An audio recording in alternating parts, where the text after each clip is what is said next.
حضرت علی اصغر کو تو اچانک اٹھایا تھا امام حسین، باہر نکلے تو گردن پہ تیر لگا تو 6 مہینے کا بچہ وہ بھی شہید ہوا، خون اچھالا آسمان کی طرف تو کہا مولا دیکھ لے میں نے 6 مہینے والا بھی نہیں بچایا، وہ بھی دے دیا ہے۔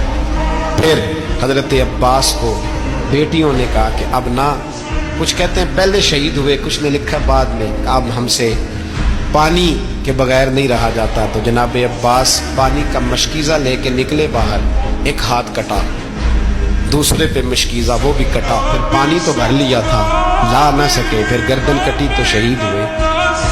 بچوں کی بھی شہادت ہوئی، پر جب ان کا لاشا اٹھایا تو امام حسین کہنے لگے مولا اب نہ حسین کی کمر کمزور ہو گئی، اب کمزور ہو، اور بھائی ایک میت ہو جائے تو 4-5 دن تو پوری آنکھیں نہیں کھلتی، کیسا جری خاندان ہے۔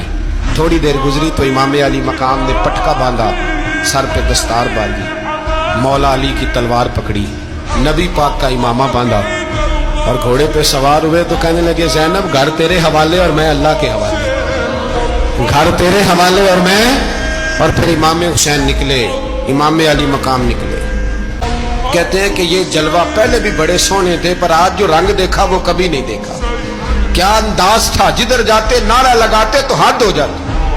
اتنے لوگ امام حسین نے کاٹے، اتنے کاٹے، پھر واپس پلٹ کے آئے اور کہنے لگے زینب ذرا پردے کے پیچھے سے دیکھ تو صحیح میری بہن، ان بزدلوں کو جرت ہی نہیں ہو رہی حسین کے مقابلے میں آنے، ایک دوسرے کو دھکا دیتے، تو جا تو جا، پھر اکٹھے وار ہوئے۔ یہ کون ہے کٹا ہوا، لباس ہے پھٹا ہوا، یہ بال یقین حسین ہے، نبی کا نور عین ہے۔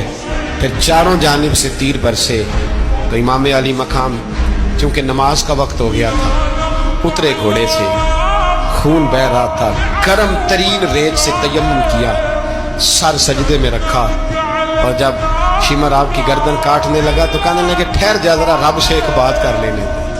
اور پھر بولے امام حسین، کہنے لگے مالک تو اب بتا کہ حسین سے راضی ہے کہ ناراض ہے، تو بتا۔ تو پھر ایک آواز آئی، یا ایتھا النفس مطمئنہ ارجعی الی ربک راضیۃ مرضیہ، فرمایا نفس مطمئنہ واپس آ جا، تو اللہ سے راضی ہے، اللہ تجھ سے راضی۔ امام حسین وہاں شہید ہو گئے۔ اب یہ قافلہ امام حسین کا سر کاٹ، ذرا دیکھنا غور کرنا، سر کاٹ کے نیزے پہ رکھا ہے، جسم کربلا میں پڑا ہے، عورتوں کو گھوڑوں پہ بٹھا کے لے جایا گیا یزید کے دربار میں۔ یزید پہلے عبید اللہ ابن زیاد نے بدتمیزی کی، پھر یزید نے کی۔ سعودی عرب کا ایک مولوی بول رہا تھا، سعودی عرب کا، ان سے بھی بڑا عشق ہے، جس نے تقریر سننی ہو میرے پاس ہے۔ ہمیں لوگ مشورے دیتے ہیں کہ جو یزید کو اچھا کہے اور حسین کو باغی کہے اس کو ہم امام مان لیں، اس بے شرم بے حیا کو جو نبی پاک کے گھرانے کے بارے میں بکے اسے امام۔ سعودی عرب میں مسجد نبی میں درس دینے والا جس نے تقریر سننی ہو میرے پاس ہے، وہ کہتا ہے یزید تو بڑا اچھا آدمی تھا، اس نے تو بڑی خدمت کی، تو میں نے اسے کہا رشتہ داری کر لیا یزید کے ساتھ، قریب ہو جا۔ شرم نہیں آتی؟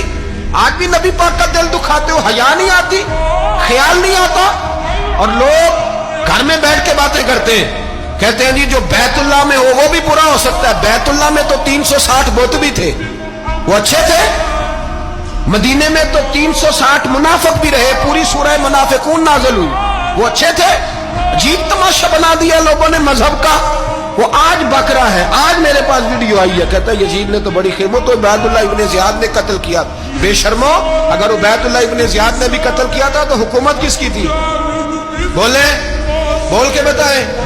تو پھر یزید نے عبید اللہ ابن زیاد کو سزا کیوں نہیں دی، بلکہ ایک جگہ 2 گورنریاں دی اس کو؟ یہ حال کیا۔